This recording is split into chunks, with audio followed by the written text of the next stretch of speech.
The last thing that I would want to mention is with respect to immigration, and Neil will certainly talk about H-1B, but also that we want to make sure that people understood that Asian Americans are part of this immigration process in all sorts of different ways, whether as dreamers and DACA recipients, whether as farmers and so-called unskilled workers, and whether as TPS holders. And this president and this administration is committed to a pathway for legalization for all of these individuals.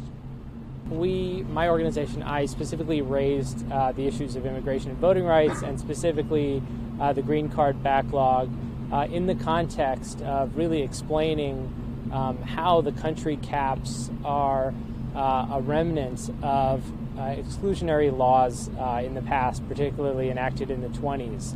And the president understood that, the vice president understood that, and I think he has an acute awareness of the unfairness in the system. I did not ask for any assurances on specific bills. I did raise two bills, the EAGLE Act and America's Children Act, which will be introduced in the coming days. It's in the House. Senator Padilla is introducing it in the Senate.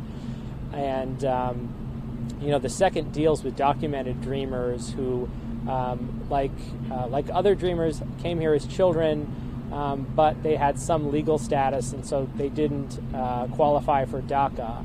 So we encouraged the president and the vice president to consider those dreamers as well as they continue advocating for all dreamers. But the thing that I'm most assured about is that the president started the meeting by saying, this is not a one-time thing, right? He's starting a conversation with members of our community, including on this issue. So I wasn't asking, are you going to do this for this, for this issue? I didn't ask for that. What we were doing was introducing him, and he was acutely aware of many of these issues already, but we're looking forward to many more conversations on them. What is the number of meetings that you would like to have? How frequent would you like to meet with the president?